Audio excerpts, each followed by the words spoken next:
Good evening, everyone. I'm Dr. Bhuvan Chok, Consultant Medical Oncology at Max Super Specialty Hospital, Saket. At the outset, I would like to thank the organizers for giving me this opportunity. Today, I'm going to be speaking about the oral SERDs or selective estrogen receptor degraders, which are an upcoming class of drug in the next year. The first topic is safety and activity of single-agent giredestrant from a phase 1A/B study in patients with estrogen receptor positive, HER2 negative, locally advanced metastatic breast cancer, which is presented by Dr. Zaveri in ASCO 2021. So it was a dose escalation and expansion study of a single agent giredestrant, which is a non-steroidal oral SERD. 111 patients were included with the escalation dose of 10 milligram, 30, 90, 100, and 250 milligrams. Pre, peri, and postmenopausal women were included with or without LHRH. Estrogen receptive, HER2 negative, metastatic breast cancer patients were there with less than 2 therapies previously. All the patients had secondary hormone resistance. 65 patient had visceral disease, 21% had previous fulvestrant, 64 patients had received previously CDK inhibitors, 47% patients had ESR1 mutation in the circulating tumor DNA at baseline. It was a well-tolerated drug. There was no dose-limiting toxicity. Most common adverse effects were fatigue, arthralgia, back pain, nausea, and diarrhea. The bradycardia was seen in 8% patients, which was mostly grade 1. The recommended phase 2 dosing out of the phase 1 study was 30 milligram. The half-life was 25 to 43 hours, thus concluding a once daily dosing.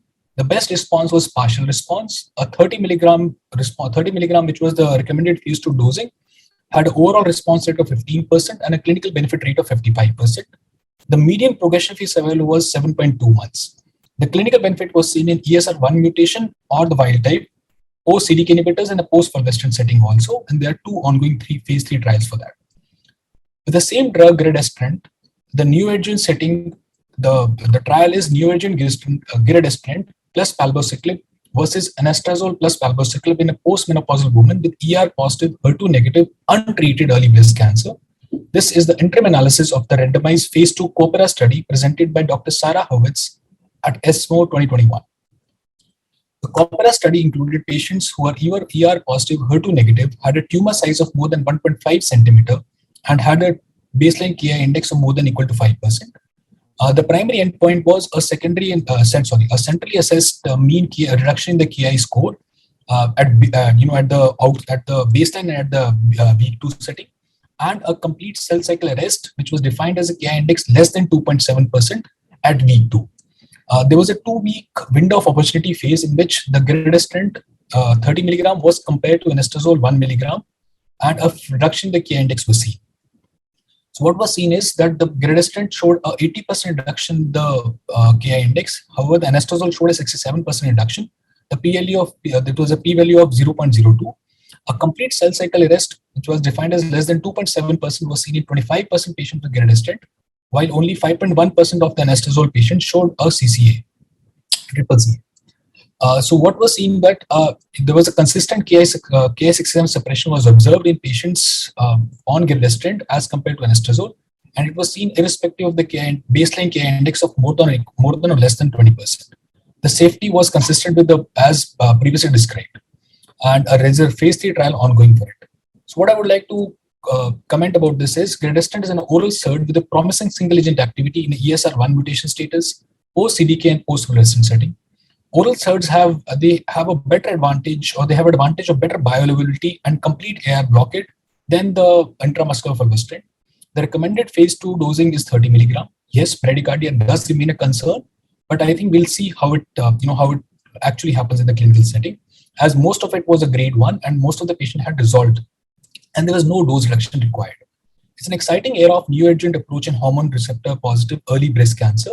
We have CDK inhibitors with AI, which have already been tried in Mona Lisa 1 trial, Neo-Monarch trial, Palette study. So I think however, they also showed a good reduction in KI index, but there was no significant reduction in the PCR and the PEPI score. So what we need to say is how they perform with the oral SERDs. KI index is coming up as a good marker of complete cell cycle arrest, and I think it'll be exciting to see how it further develops. So PEPI score is preoperative endocrine prognostic index. Patients who have a good PEPI score or have a PEPI score of 0 do not require adjuvant chemotherapy. So if a patient can be given an oral SERD plus a CDK inhibitor, can have a PEPI at the time of surgery has a PEPI of 0, I think the chemotherapy can be avoided, and that's where the excitement lies. The next two studies are of the elacestrant, which is again a oral SERD, and the first study is the phase 1 study of elacestrant, a novel SERD in ER positive HER2 negative advanced breast cancer. It was a JCO paper by Dr. Aditya Bardia, published in April 2021. Elacestrant is a non-steroidal oral SERD that degrades ER. It's a dose escalation and expansion study. It includes postmenopausal women only, metastatic breast cancer, and the treatment. The study excluded the patients who were on strong cytochrome P3A4 inducer inhibitor, and those patients who were on an LHRH analog in the past 12 months. So 50 patients with the recommended phase 2 dosing of 400 milligram were included. The median number of anti-cancer therapies these patients had taken was 3. 52% was post-CDK inhibitor, 52% was post-SERD, 50% patients had ESR1 mutation at baseline. Recommended phase 2 dosing was 400 milligram tablet. 600 milligram had significant GI adverse effect. The tablets as compared to capsules had performed better, especially in the GI adverse effects. 31 of the 50 patients were response evaluable, and 47 of the 50 were clinical benefit evaluable. In response evaluable patient, the overall response rate was 19.4%.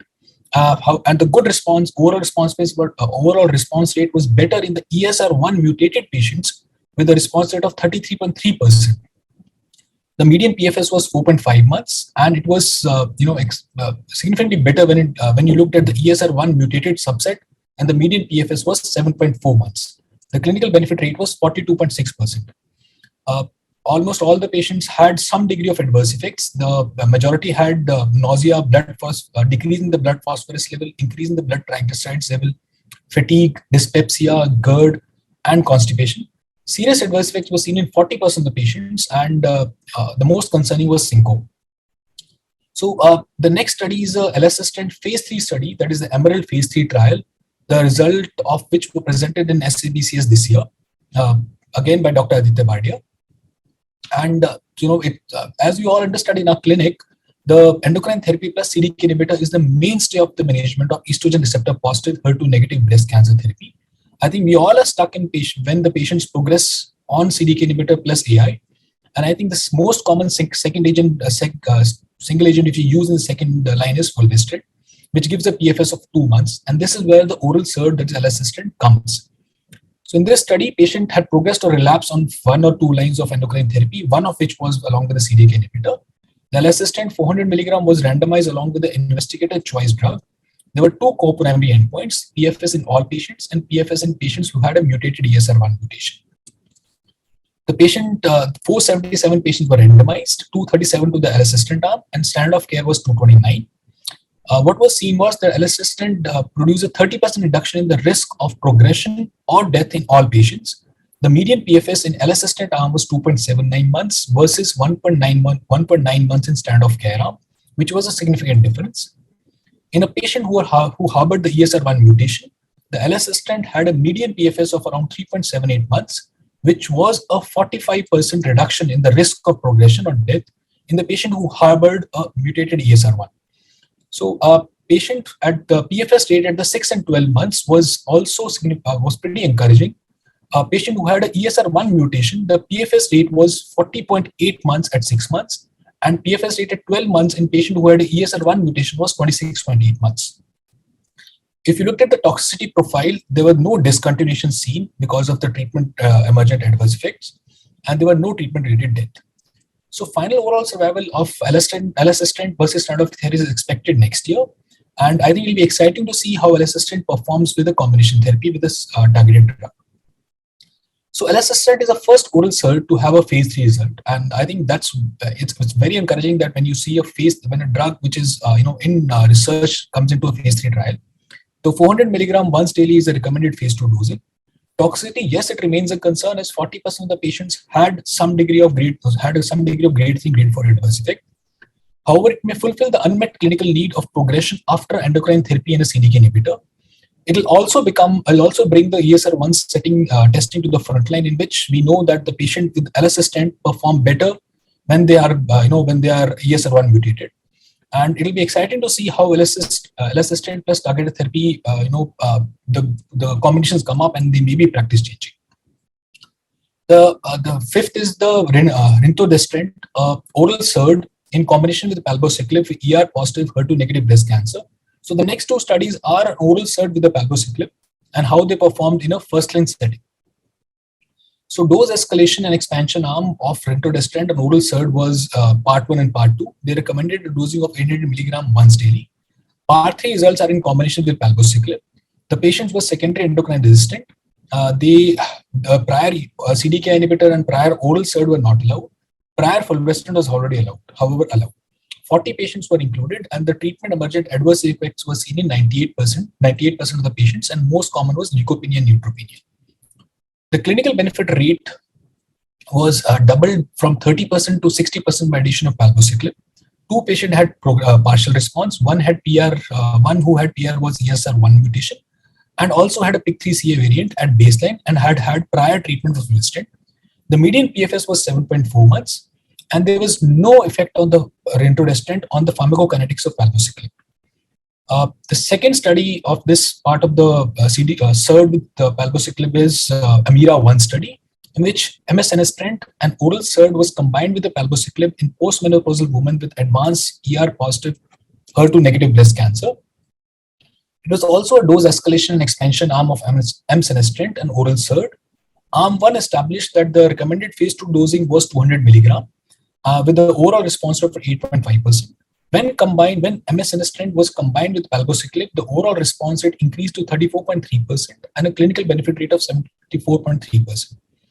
Subgroup analysis of the anti-tumor activity by prior treatment, they were done, and ESR1 mutation was conducted. ESR1 was also checked by a ddPCR in the circulating blood and also by a molecular profiling by NGS. So what was seen was the patient, it was again, the results were almost consistent that MS-enestrant had performed well without any significant toxicity. And pathogenic gene aberration detected in non-responders versus responded included, the reasons for non-responding were AKT1, ERBB2, KRAS, MAP2K1, and mTOR. So oral SERDs with CDK inhibitor are being investigated as next line of therapy after failure of first line endocrine therapy. And I think it'll be exciting to see how, if at all, if they are able to replace the standard of care at present, which is endocrine therapy, be it AI or fulvestrant along with the CDK inhibitor. The treatment emergent adverse effects are consistent with other studies, including the AI plus CDK inhibitor. There is an upcoming rule of ESR1 mutation in the frontline setting, in which we do a circulating tumor DNA plasma circulating cell ESR1 mutation, which can be done via the ddPCR or by the NGS. And as the data from the NGS becomes available, we'll have more knowledge about the resistance pathways to the endocrine therapy. So coming to the last part is the overall survival in patients with hormone receptor positive HER2 negative advanced breast cancer patients who were treated with CDK inhibitor plus fulvestrant versus placebo. And this is a US FDA pooled analysis of the 3 studies in which the overall survival was released this year. The pooled analysis of the 3 trials were Paloma 3, MONALEESA 3, and MONARCH 2. Now, the problem with this pooled analysis is that there's a varied different study population in each of the 3 studies. Paloma 3 was a purely second line study. However, MONALEESA 3 and MONARCH 2 were of first and second line both. Also, the definitions of endocrine resistance were different in all the 3 studies. So it's a difficult pooled analysis. The PFS analysis was the pooled PFS analysis was released last year, and this is the overall in 2018, and this is the overall survival now. A total of 1960 patients were seen. 66% patients were on CDK plus fulvestrant, and 33 was on placebo plus fulvestrant. The overall difference in median overall survival was 7.1 months, favoring the combination of CDK plus fulvestrant, a hazard of 0.77. In the first line, the majority of the data comes from the MONALEESA 3 trial. 90% of it rather. The hazard is 0.74. However, the 95% confidence interval crossed 1. And after a median of around 40 months, median follow-up around 40 months, absolute difference in median OS could not be calculated, as median OS is not estimable in the patient who were on a CDK inhibitor plus fulvestrant group. In the second line, the hazard is 0.77. Difference in median overall survival is 7 months. And it's encouraging to see that the patient, when given CDK inhibitor plus fulvestrant in second line, lead to a improved overall survival of 7 months. In subgroup analysis, patients who were 40 years of younger, the hazard was 1.50 favoring placebo. Also, benefit was observed. Also, less benefit was observed in the patient who were de novo metastatic or less than equal to 50 years of age, and those of Asian descent. Now, the problem with this is too small a data, and it should be interpreted with caution. However, this does raise a question, and this raises a question, and it should be further investigated with the larger population size. So, addition of CDK inhibitor to fulvestrant suggests a clinically meaningful overall survival benefit in the majority of the population.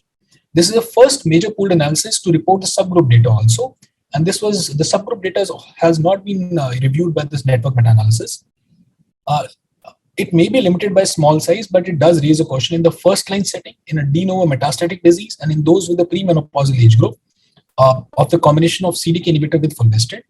However, overall survival is confounded by several subsequent therapies, so caution is advised. So that is from my side. Thank you.